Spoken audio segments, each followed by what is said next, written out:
Meanwhile, an Ohio judge is hearing arguments today over whether the swing state's youngest voters can have a say in Tuesday's upcoming primary race. Sanders is suing to allow 17-year-olds who will be 18 in November to vote in the state's primary.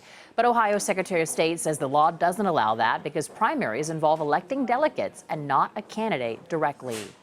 The outcome of the suit could be critical since Sanders has dominated the secretary when it comes to winning young voters.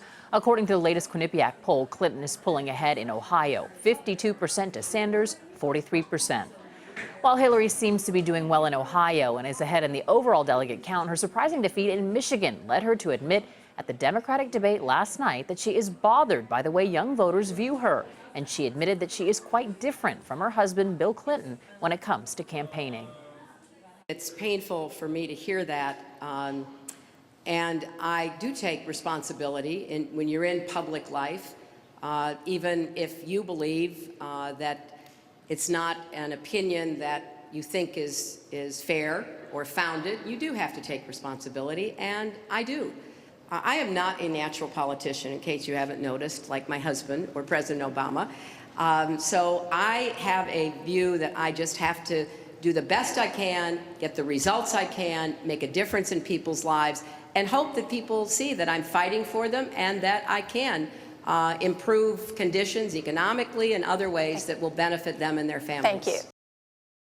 You know, to me, Leslie, that's like a real moment of honesty. But I'm curious, what do you think of that answer, her admitting, I don't feel like I'm a natural politician?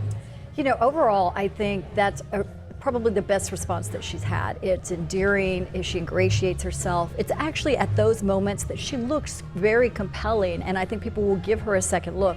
The challenge is so many people really have calcified their opinion in a negative way about Hillary Clinton, that they feel that she's not trustworthy, she's not honest, she's part of, like, she has so much, to use their term, baggage, you know, and that is really frustrating, and really part of the reason that it's such a turnoff for young people. And I think the challenge will be is young voters who are so engaged and excited about Bernie Sanders will just not turn out unless they get some sort of burn that they feel and excitement around this candidate. Well, Steve, following on that thread, Stephen, excuse me, do you feel like it is the young voters who could really make a difference in this general election? I mean, why do they, if that's the case, go so much stronger for Bernie Sanders than Hillary Clinton?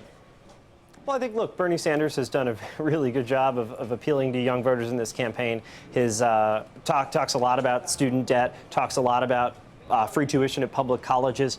The Clinton campaign knows that if they're going to get those young voters back in their column for the general election, they need to bring Bernie along with them and get Bernie Sanders behind them, because he has been a bit of a sensation. Winning 80% of the youth vote in Michigan, you know, Hillary Clinton is going to need those voters in the fall. The one thing I will say is that we talk about calcified opinions. You mentioned Donald Trump's favorability rating in the most recent NBC News Wall Street Journal poll among all voters.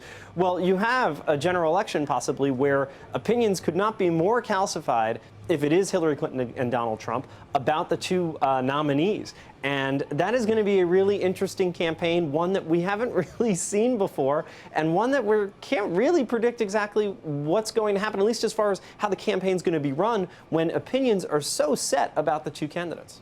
He's exactly right. I think there was the last 42 polls in a hypothetical matchup between Hillary Clinton and Donald Trump. Hillary Clinton trumps Trump. So, I mean, how do you change that now? But you also have people who are saying she shouldn't just be focusing on on Trump, that she might be sort of jumping ahead too far in a negative way. That's what every campaign wants to do, though. They're like, yeah, you know, I'm kind of past the primary. I'm already the general. Let's go to the general. And that's what Donald Trump is doing. It's an era of leadership. It's an aura of success, and really kind of it pats down the competition in many ways. So in some senses, it's a strategic move. But I think there's so many more chess moves that are happening on this game as we get toward November that we can't even anticipate where to go. You mentioned just this notion of, you know, people not viewing her as honest. You look at the issues and you see it again and again in polling numbers. It's trade and it's in the economy.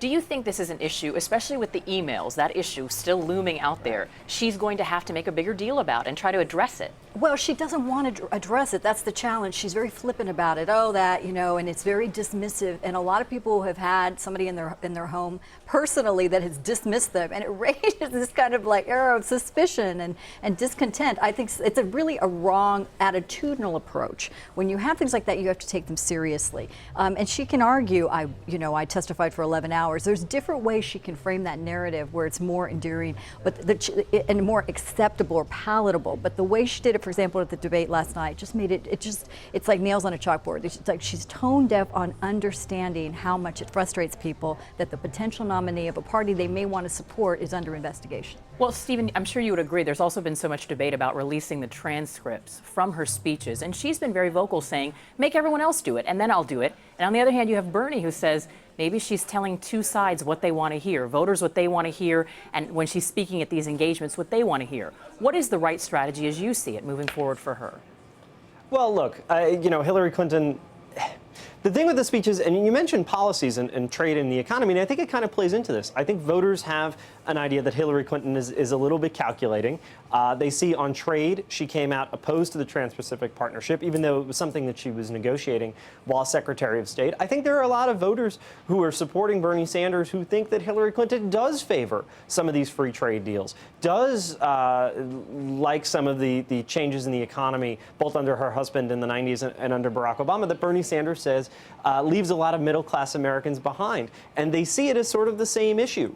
They see it as sort of telling, she has told Wall Street and spoken to Wall Street and cozied up to them, and then now is cozying up to voters by criticizing Wall Street. Well, they see it the same way with some of these issues. So it's not just about personal character. I think it does translate to some of these issues, and it's one of the reasons why Bernie Sanders has gained support among certain segments of the electorate. You mentioned young people who are maybe a little bit more cynical about politics right now, but also working class white voters who he did very well among in Michigan this week. I'm sure you'd both agree. I saw the New York Times said this is the most surreal presidential campaign in modern times, and it's interesting to talk about. Steve Shepard, Leslie Sanchez, thank you both so much.